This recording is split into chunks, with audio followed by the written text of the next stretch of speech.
I'm not a big fan of trailers. I don't think anybody should have to live in them. Despite my concerns about her and Kody living in a, trailer like this, I'm going to put on my happy face and be happy for her. Hey, you have a new house. I know, it's big, right? Janelle, it's really big. That's the only way I knew I could do this thing. One thing I will say about Christine, no matter what she thinks, she's going to always try to make you feel better about whatever's going on. The irony is rich in this situation.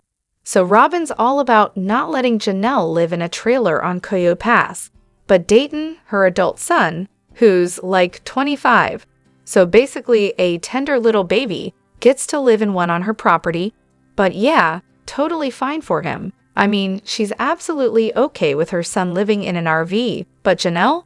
Nope. That's apparently beneath her. Classic. And let's not forget Robyn's history. She lived in a trailer herself after her divorce, no problem there. But fast forward to now, and suddenly trailers are this huge deal breaker. She'll be back in one in, 5 years? Oh, I'm sure of it. Just wait for that plot twist. What's even more hilarious is Kody's involvement in all of this. First, he's totally on board with Janelle's trailer idea. Then he flips out about it, but still buys a massive truck for it, even though Robyn's not having it.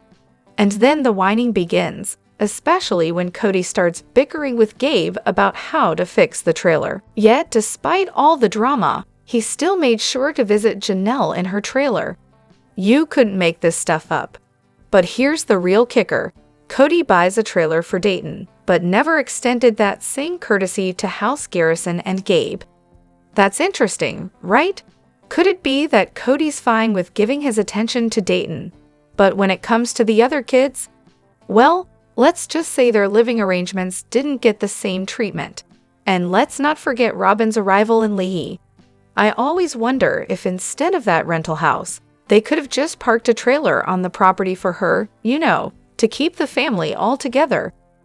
Janelle probably would have explained that a trailer was all they could afford, since Robyn wasn't working, and they had 4 extra mouths to feed. But something tells me Robyn would not have gone along with that. Because, of course, Dayton's an innocent little lamb at 25, so trailers are totally fine for him. But when it comes to Garrison, Gabe, and Janelle, they better follow the rules or else. Which, by the way, they didn't even follow themselves. Go figure. We've got so much to dive into today, so let's not waste any time. Let's jump straight into it. Hey everyone, what's up? It's Elena here, and welcome back to my channel Reality Nexus X. So here's Robyn, all lovey-dovey with Kody, right in front of the other wives on Valentine's Day. Kody, being the big romantic that he is, hands out flowers to all the wives, like that's the grand gesture of the century. And then Robyn hugs him, plants a kiss on his lips, and tells him she loves him. Right there, in front of everyone. So what's Robyn's brilliant justification for this display? In her interview, she says, "I know that before I came into the picture, the other wives had established they didn't want to see each other give affection to Kody in front of each other, but I think we all should." Oh, okay, Robyn, because who cares what the others think, right? You think it should be all good, so the rest of the wives just need to suck it up. Let's pause and paint the picture here. Imagine each wife standing in line, one after the other, getting flowers from Kody. Then, without missing a beat, each one goes in for a hug, a kiss, and a "I love you" in front of the others. Does anyone else see the glaringly obvious awkwardness here? How is this not totally bizarre, like the weirdest family reunion no one asked for? And let's talk about the jealousy. If I were a straight woman in a plural family, there's no way I'd feel comfortable kissing the same guy right after another wife does. Like, I'm supposed to just jump in and act like it's normal? No thanks. But Robyn's solution? She just goes ahead and does it anyway, assuming everyone's going to be totally fine with it. Because, obviously, Robyn's the one who gets to decide what's acceptable, and the other wives, they just have to deal with it. Classic. It's moments like these that make it pretty obvious that Robyn never really respected the original 3 wives. She was just playing the part until she could secure her spot as the legal wife. And honestly, the way she managed to wiggle her way into that position, like some kind of behind-the-scenes strategist, is so telling. Let's not forget how Kody, Robyn, and Meri barely gave Janelle and Christine a heads up about the legal change, like, oh hey, guess what? It's happening tomorrow. Super cool, right? Robyn might not be the sharpest tool in the shed, but she sure knew how to play the game and climb to the top. And Meri? Yeah, she used to hug, kiss, and cuddle Kody in front of Janelle like it was her full-time job when they first got married. So let's be real here, this whole kissing situation. Maybe it should have been on pause until whatever herp situation was under control, because let's not forget, the kids were basically walking around looking like they'd been through a chemical warfare experiment, especially poor Logan. His face was a mess from the virus, and you could tell it had been affecting him for years. So sure, Robyn's love fest is all sweet and nice, but maybe some boundaries and some basic hygiene awareness could have helped everyone out here. Kody, you really outed yourself this time. In the season 19 trailer, he's all serious, telling Janelle, I keep thinking we can make this work. Sure, Kody, you're really committed. But if that were the case, why didn't you buy Janelle a new ring when you and Robyn were exchanging sparkles like it was a contest? You know, effort. It's apparently too much of a stretch for him. But here he is, still playing the victim, asking, what did I do to deserve this? Maybe the part where you literally put zero effort into your marriage with Janelle while trying to keep her as your mistress buddy on the side. Sounds about right. Honestly, I don't think Janelle would even care about a ring at this point. What would have shown more effort? Maybe, I don't know, planning an actual trip with her, like a visit to Maddie in North Carolina or the boys in Vegas. That might have actually proven he was trying to invest in their relationship. But instead, what he was really saying was, I keep thinking you should just stay and hand over all your money to Robyn and me. Real talk, all she asked for was for him to make things right with her kids if he wanted to stay in the family. But of course, he refused, because he wasn't really serious about anything. He just wanted her to stay on the back burner, accepting whatever scraps he gave her. Janelle's the low-maintenance wife, so of course, Kody didn't think she'd ever want a thoughtful gift, like, I don't know, real jewelry. And let's not forget, she's the only wife who never even got a couple's trip. So yeah, Kody definitely hasn't put any real thought into that relationship. Kody. Where do we even begin with his amazing understanding of family dynamics? So, in the knife in the kidneys conversation, Kody casually yells at Christine that raising kids was the easy part. Yes, raising the kids he had with other women was apparently a breeze. Because who wouldn't want to be BFFs with their spouse's other romantic partners, raise their kids together, and also take on the kids he had with those partners too? Totally normal. It's almost like he thinks this is a healthy, functioning family structure, when, in reality, it only works if everyone is completely indifferent to the guy. But Kody's not done there. He wanted everyone in the family to love Robyn the same way he does, putting her up on some glorified pedestal. Robyn, the queen wife, in Kody's eyes, was to be worshipped by everyone. But when he realized he couldn't control 16 people's thoughts, feelings, and actions, surprise, he threw a temper tantrum. The ultimate mantrum. Now, let's talk about his perspective on raising kids. The kids were the easy part, sure, Kody, because when you're only there twice a week, it's all fun and games. You get to swoop in for happy time, play the doting dad when the kids miss you, and then bail before the real work starts.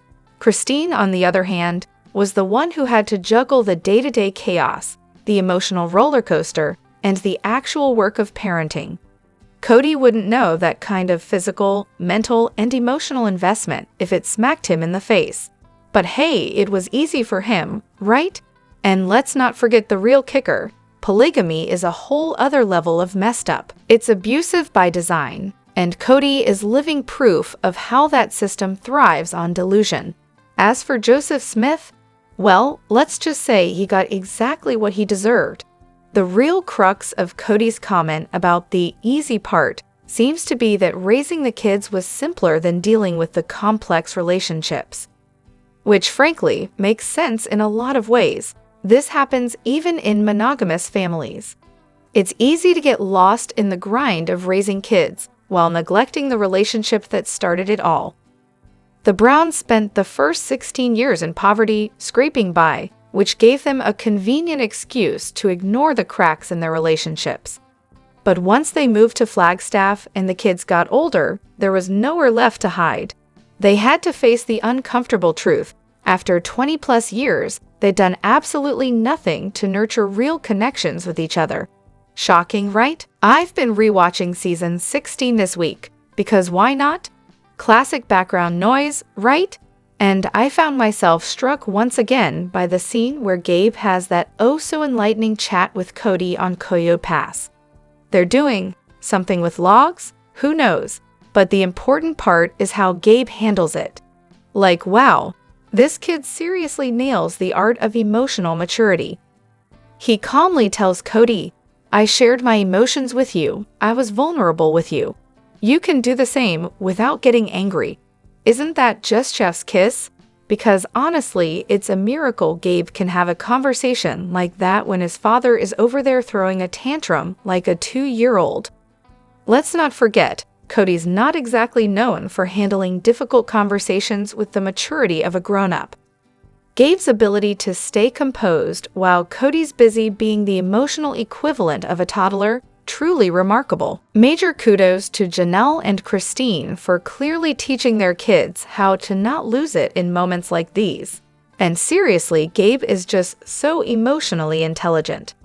He talks about his feelings honestly, even lets himself cry when he's hurting, and does it all while remaining calm and composed. You can just see how much better equipped he is for adult life than certain other people. It's also a sad reflection of how Kody continues to act like a child, while Gabe, his son, is basically running circles around him in the maturity department.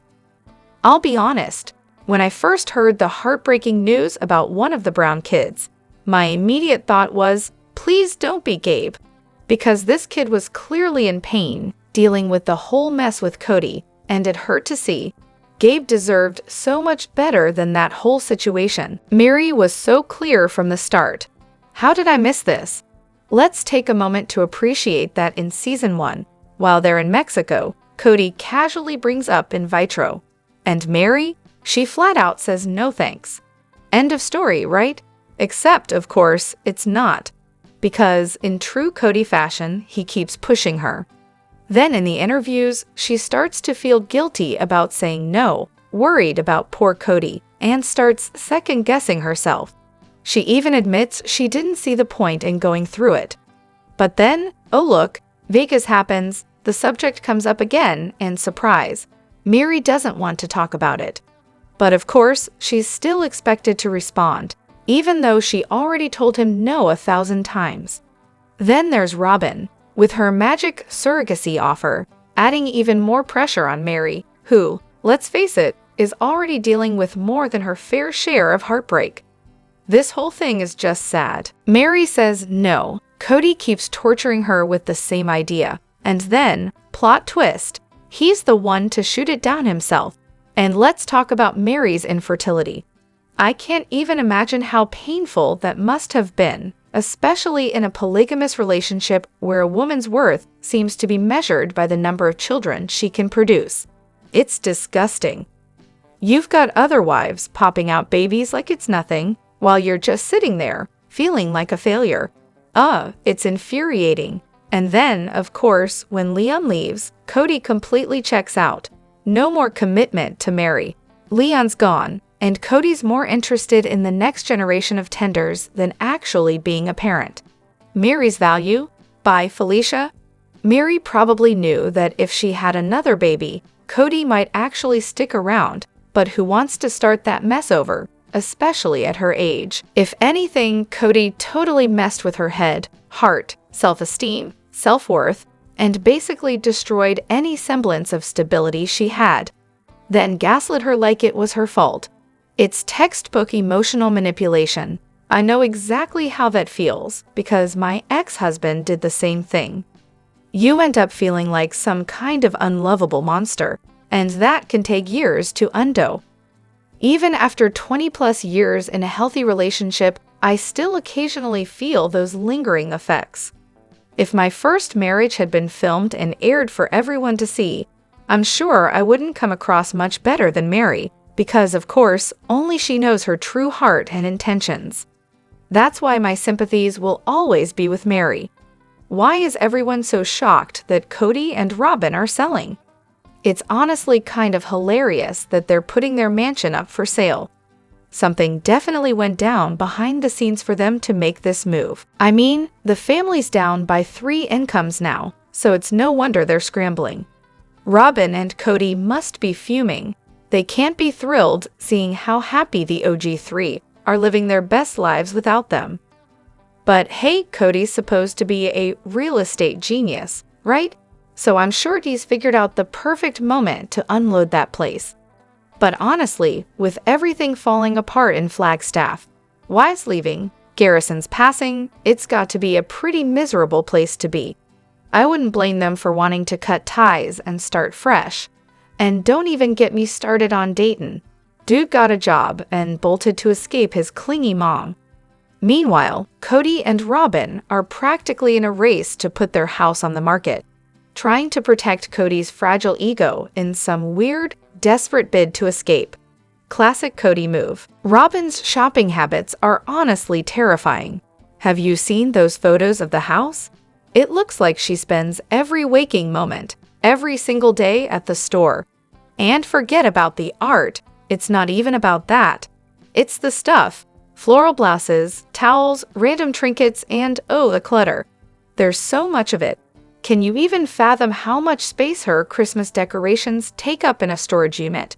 And don't even get me started on what's in Sol's room. I'm guessing that shelf full of action figures is a peek into the kids' lives. They must get absolutely everything they want, plus a whole lot of stuff they don't need. And let's talk about the art for a second. Sure, galleries can mark up anything they want, but pieces like the R&K prints, they barely hold any value, let alone appreciate. These aren't investments. They're just a way for Robyn to fill some empty space in her life with expensive things.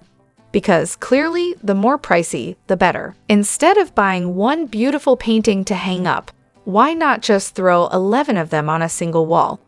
That's totally the vibe. I wouldn't be surprised if their house is so full they need multiple storage units off-site. It's clutter central, and that's even when it's staged for sale. Robyn's basically a walking hoarding project, emotionally stunted, and stuck in some weird, juvenile fantasy with her over-romanticized art choices. She really needs some therapy for those issues. And, as I've mentioned before, I bet she's buying most of her stuff in Sedona, where everything is outrageously overpriced. You can find the same art elsewhere, but once it's been marked up for being in Sedona, forget about it. It's like she has zero sense of identity or taste, so she defaults to buying whatever's the most expensive. She thinks if it costs a lot, it must be classy, right? She's like a Beverly hillbilly, never had a dime to her name, but now that she's got some cash, she's blowing it on the tackiest stuff imaginable. She's the definition of nouveau riche. Didn't she have so much credit card debt that another one of the wives had to pay it off just so she could get a loan for her Vegas house? Shopaholic much. Honestly, she's the kind of person who sees money as something to be burned through because, well, why have it if you're not going to spend it? Okay, I'm not exactly hating on Aurora here. Honestly, she seems like a lovely young woman, sweet, kind, and all that. But let's be real, she comes across as emotionally, well, underdeveloped. Watching her on the show is like seeing a grown woman trapped in the emotional mindset of a 12-year-old. Now, I get it, Robyn's parenting is a big factor here.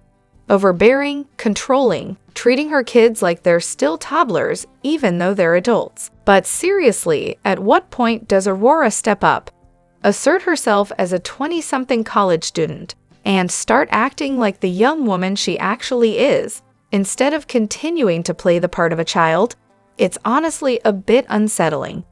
I can't speak for her, of course, but as a 25-year-old myself, I'm fully functioning in school and work, yet somehow still regress into teenage mode when I'm back at my parents' house. So who knows, maybe Aurora's just in that phase. But weirdly, no one ever seems concerned about her education. The real question is, what's actually going on behind the scenes? Robyn's kids have been through a lot of turmoil too. Parents divorce, then mom marries a guy with 3 wives and a bunch of kids. They get moved around from North Utah to Las Vegas, then Kody adopts them, totally wiping out their biological father. Yeah, that's a lot to process, but still, Aurora should be able to take more control of her life by now, right? The way I see it, she's kind of playing it up for the camera. I'm sure she's sweet in real life, but I'm betting she's got this whole camera personality that aligns with what Robyn wants the world to see. She's probably been so sheltered and meek for so long that it's just second nature to her now. It kind of reminds me of Anna Duggar. No rebellion until she decides she wants something different for herself. But honestly, she just comes off as constantly fawning. And let's not even get started on those panic attacks. Either she's faking them for the cameras or genuinely having them, which, to be fair, is probably just a symptom of Robyn's extreme helicopter parenting. Either way, it's deeply messed up. Robyn's approach to parenting is borderline abusive, in my opinion. Aurora may never learn to stand on her own 2 feet. Let's just hope that whoever she marries doesn't try to take advantage of her, because, at this rate, she's not exactly equipped to handle herself. Let me know what you think in the comments. Don't forget to hit that like button and subscribe to my channel. I'll see you in the next video. Take care and much love to you all.